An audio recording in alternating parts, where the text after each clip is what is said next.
네, 안녕하십니까. 더불어민주당 전정부정치산업대책위원회 김영진 위원장과 위원들, 오늘 감사원의 정치 보복성 감사와 수사 요청에 대한 입장을 발표하도록 하겠습니다.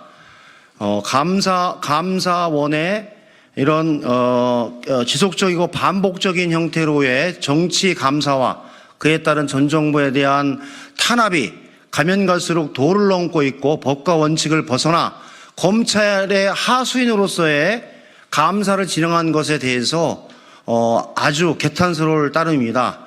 감사원이 정치적 중립을 가지고 대한민국의 법과 원칙에 따른 각 행정기관의 일과 직무와 각 업무에 대한 감사를 통해서 올바로 대한민국을 이끌어야 되는데, 정치 보복 감사에 감사원의 모든 역량을 투입해서 검찰 수사의 사전 단계로 해당 부처나 각 기관을 압수수색급으로 다 자료와 모든 자료를 압수수색급으로 해서 조사를 다 하고 탈탈 털어서 먼지까지 모아서 또 다른 먼지를 만들어 검찰에 고발해서 그것을 가지고 검찰은 수사를 하는 잘못된 관행이 계속적으로 반복되고 있습니다. 이번에 감사원의 정의용 안보실장에 관한 수사 의뢰도 동일한 형태로 진행되고 있어서 단호하게 맞선다는 입장으로 오늘 기자회견을 하게 됐습니다. 오늘 참석하신 전정부 정치탄압대책위원회 의원님들을 소개해드리도록 하겠습니다.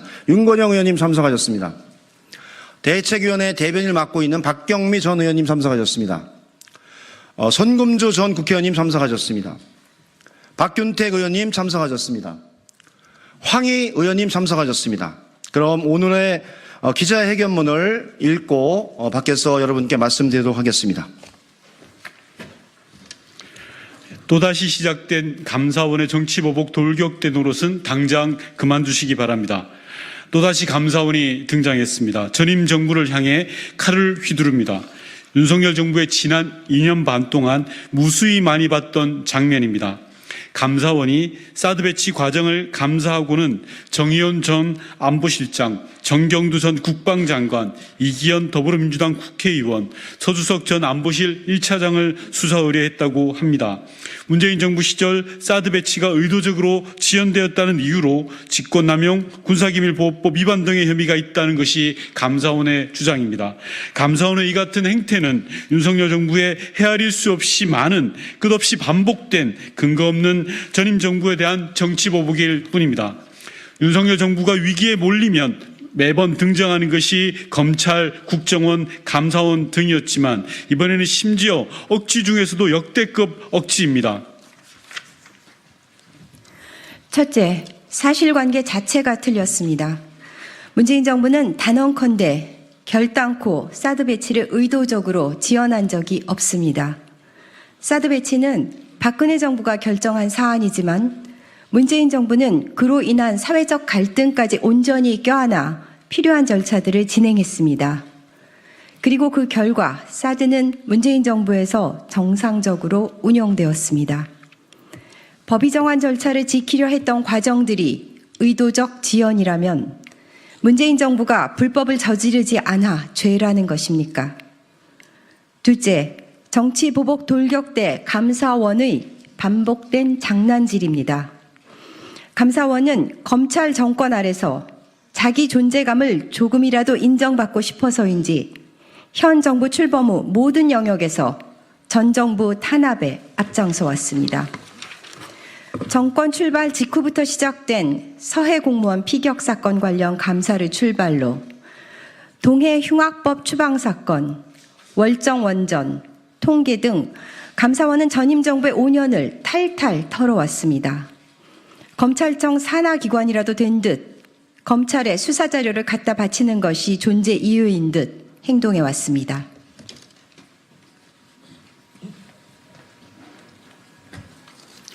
감사원이 공무원 민간인 가리지 않고 끝없이 사람들을 불러대 조사를 하고 억지 소설을 써서 그림을 만든 뒤에 검찰에 넘겨주면 검찰이 다시 사람들을 불러대고 압수수색을 하고 괴롭히는 일이 반복되고 있습니다. 감사원이 들쑤시고 검찰이 또 수사를 핑계로 괴롭혀 재판까지 간 이들 중 산업부의 공무원은 결국 재판에서 무죄를 받았습니다. 윤석열 정부의 권력기관이 얼마나 무리한 짓을 반복하고 있는지 법원의 판결이 입증하고 있는 것입니다. 그들의 그 끔찍했던 시간은 대체 누가 무엇으로 보상할 것입니까? 그럼에도 저들은 반성할 줄을 모릅니다. 정령 정권이 끝나는 날까지 칼춤을 계속 추겠다는 것입니까? 셋째, 사드 관련 수사 의뢰의 심각성은 감사원이 외교안보 정책까지 말장난을 하며 본질을 왜곡하고 있다는 데 있습니다. 외교안보는 우리 정부만의 문제가 아닙니다. 수많은 이해가 얽혀 있고 복잡한 주변국의 요구들이 실타래처럼 꼬여있는 복잡한 이슈입니다. 그러기에 더욱 고도의 정치적 판단과 결정이 무엇보다 중요한 영역입니다. 그 복잡성과 예민함을 모두 무시하고 감사원이 무식하게 무자르듯 잘라 자신들이 그린 그림에 맞게 끼워 맞추고 있습니다. 다시 한번 말씀드리지만 문재인 정부에서 사드는 정상적으로 가동되었습니다. 박근혜 정부의 결정으로 얼음장처럼 얼어붙었던 한중 관계도 끝없는 외교 노력으로 풀어내었습니다. 미국 정부는 문재인 정부의 이런 노력을 잘 알았기에 고마움을 표명하기도 했습니다. 그런데 대체 무엇이 문제였다는 말입니까?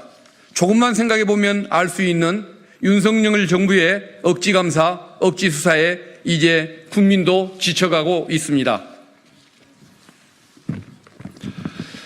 전임 정부를 백날 첫날 괴롭힌다고 현 정부의 실정이 사라지는 것이 아닙니다. 부디 윤석열 정부가 이제는 제발 전임 정부에서 벗어나 자신의 시간을 보내길 바랍니다.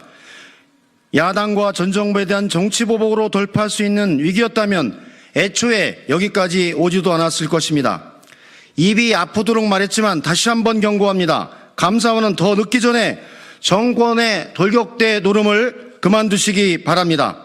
모든 국민이 지켜보고 있습니다. 2024년 11월 19일 더불어민주당 전 정권 탄압 대책위원회 일동 마지막으로 하나 말씀드리겠습니다. 윤석열 정부는 국정 운영의 목표가 첫 번째는 이재명 민주당 대표에 대한 탄압, 두 번째는 문재인 전 대통령과 전 정부에 대한 탄압, 첫 번째, 두 번째 뿐이 윤석열 정부의 국정 운영의 목표가 보이지 않습니다. 그 속에서 경제와 민생, 외교와 안보, 복지와 미래가 파탄난 사실을 인지하고 원칙으로 돌아갈 것을 마지막으로 촉구합니다. 또한 감사원은 검찰의 하수인으로 검찰의 수사를 합리화하기 위한 증거를 모으는 아니면 조작된 증거를 모아 수사에 단초라도 되는 것인 양 칼춤추는 그런 감사원의 모습을 중단하기 바랍니다. 국민들이 지켜보고 있고 역사가 당신들의 행위에 대해서 단호하게 심판할 것입니다. 대책위원회는 이 문제에 관해서 앞으로도 모든 문제에 관해서 단호하게 대처할 것을 마지막으로 천명합니다. 고맙습니다.